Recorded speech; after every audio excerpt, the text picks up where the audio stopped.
Hello everyone, नमस्कार आणि तुमच्या सर्वांचं घरची कारभारीमध्ये मी शकुंतला चव्हाण मनापासून स्वागत करते आणि आजच्या सुंदर आणि नवीन अशा ब्लॉगला सुरुवात करते। तर आजचा दिवस तुमचा छान आनंदाचा आणि सुखाचा आणि उत्साहाने भरलेला असा जाऊ देत अशी प्रार्थना करून लगेच व्हिडिओला सुरुवात करूया। आणि ॲक्च्युली आजचा व्हिडिओ हा रुटीन ब्लॉग असणार आहे आणि त्याच्यामध्ये तुम्हाला बरेचसे काही गोष्टी पाहायला भेटतील, त्यामुळे स्टार्ट टू एंड शेवटपर्यंत नक्की पहा। आणि दुसरी गोष्ट म्हणजे की आज आहे अक्षय तृतीया, तर सर्वांना अक्षय तृतीयेच्या खूप खूप शुभेच्छा। आणि या शुभमुहूर्तावर जर कोणी काही करण्याचं जर योजना असेल, कुठल्याही नवीन कार्याची जर आज तुम्ही सुरुवात करत असाल तर नक्कीच त्याच्यात तुम्हाला उदंड यश लाभो अशी प्रार्थना करते मी स्वामींच्या चरणी आणि लगेच सुरुवात करते। तर ॲक्च्युली आज आपला पण स्टॉल सुरू करायचा होता, म्हणजे ॲक्च्युली सगळी तयारीच झाली होती, बट काही प्रॉब्लेम्समुळे ते रहित झालेलं आहे। तर उद्यापासून नक्की लागणार आहे। तर आज थोडंसं आपण म्हणजे घरातलं जे काय आहे अक्षय तृतीयेला आपण जे देवपूजा वगैरे करतो, गोडधोड जेवण करणं, तर ते सगळं आज तुम्हाला ब्लॉगमध्ये पाहायला भेटणार आहे। सकाळचं जसं म्हटलं तर देवपूजा जी रोजची आपली क्लिनिंग असते ती माझी झालेली आहे आणि म्हणजे जे काही कामं असतात ते कपडे वगैरे झाले, तर आता मी घेतलेली आहे स्वयंपाकाची तयारी करायला, स्वयंपाक करून घेते। तर आज काय मेनू असणार आहे, तर अगदी असं काही नाही, जास्त पुरणपोळी वगैरे नाही, थोडासा वेगळा मेनू आहे, कारण नेहमी आपल्याकडे पुरणपोळीच असते कोणत्याही सणाला। तर आज थोडंसं वेगळं असं ट्राय करणार आहोत। आणि वेगळं म्हटल्यापेक्षा असं काही जगावेगळं असं काही नाही, वेगळं असं एकदम युनिक असं काही नाही, नेहमीच जे आपण करतो तेच तुम्हाला पुढे ब्लॉगमध्ये पाहायला भेटेल। त्यामुळे स्टार्ट होईल शेवटपर्यंत कनेक्टेड राहा आणि जर नवीन असाल तर चॅनलला सबस्क्राईब करून व्हिडिओ थोडा जरी आवडला तरी लाईक करा, बेल आयकॉन क्लिक करा आणि तुमच्या प्रतिक्रिया मला कमेंट बॉक्समध्ये नक्की कळवा। आणि व्हिडिओ आवडत असतील तर नक्की लाईक करून जास्तीत जास्त तुमच्या फ्रेंड्स अँड फॅमिलीसोबत शेअर करा। तर चला आता मी पटकन कणिक मळून घेते आणि माझी पुढच्या स्टेप मला करायच्या आहेत, स्वयंपाकाच्या आवरून घ्यायचे, कारण स्टेप बाय स्टेप पटपट आवरलं म्हणजे लवकर उरकतं, बाकी मग सगळं जरा दुपारी निवांत मला एडिटिंग वगैरे करायला भेटते।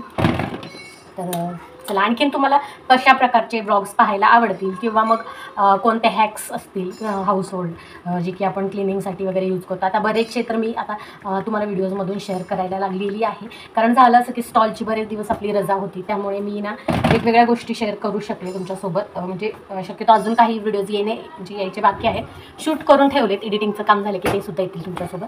तर तेच असे वेगवेगळे कंटेंट थोडेसे हे केले, तर तरी पण त्यात तुम्हाला आणखीन कोणते वेगळे कंटेंट किंवा वेगळे विषय आवडतील पाहायला ते मला कमेंट बॉक्समध्ये नक्की कळवा। तर चला लगेच मी आता आवरून घेते आणि मग तुमच्याशी बोलते। काहीच इथे आपला होतो आहे हा मसाले भात, शिजतोय, आत्ताशी टाकले, अजून उकळलेलं सुद्धा नाही आहे। आणि आता हे भाजी फोडणी वगैरे देते आणि काही ना काही सांडलेलं आहे। आणि हे बघा, आता इकडे कढईमध्ये मी तेल तापायला ठेवलं आहे आणि इकडे माझी तयारी झालेली, इथे कणिक भिजवून घेतलं आहे आणि आता पोळ्या लाटून घ्यायच्या आहेत। चला, तेल तापत आले, पटकन आवरते।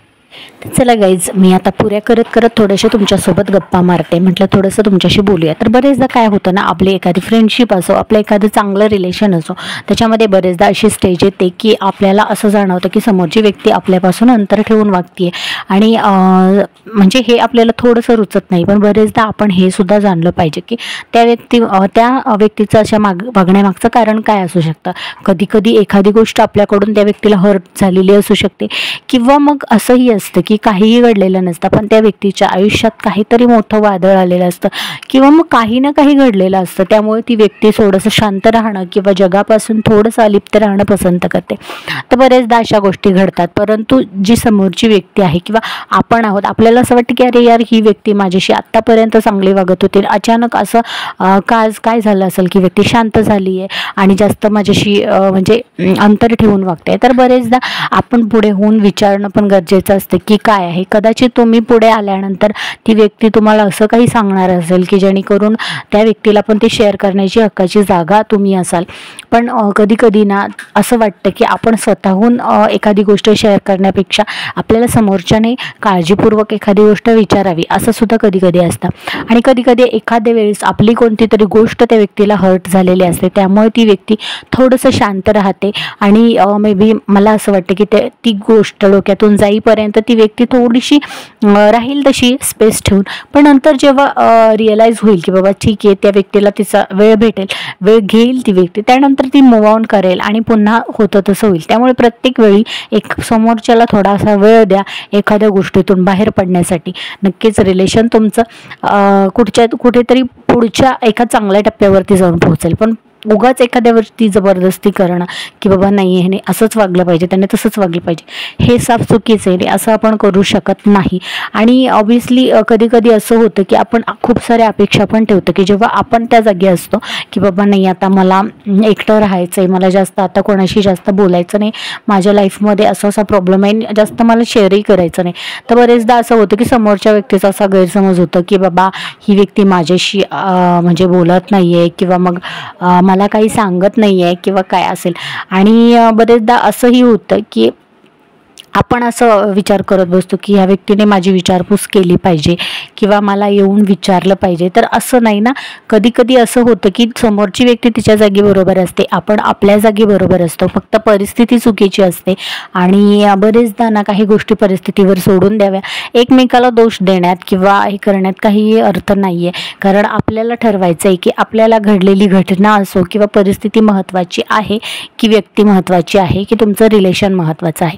जर मला असं वाटतं की समोरच्याकडून एखादी चूक झालीही असेल किंवा एखादी गोष्टीने तुम्ही हर्ट झालाही असेल तर काही काळ ते डोक्यात राहणं साहजिक आहे.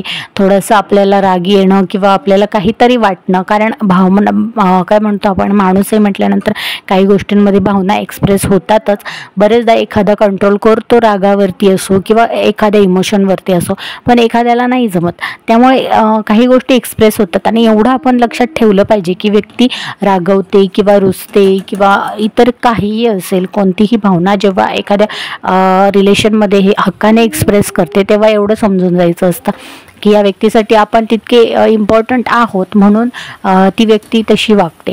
आणि बरेचदा जेव्हा नातेसंबंध असो किंवा भावकी असो, अशा प्रकारे जे काही रिलेशन्स असतात त्याच्यामध्ये ह्या गोष्टी बरेचदा घडतात की बाबा ह्याने माझ्याशी बोललंच नाही, हे माझ्याकडे आलेच नाही, आम्ही त्याला सांगितलंच नाही, अशा बऱ्याचशा गोष्टी घडतात. तर त्यावेळेस मला असं वाटतं की काही गोष्टी परिस्थितीवरती पण सोडून द्याव्यात.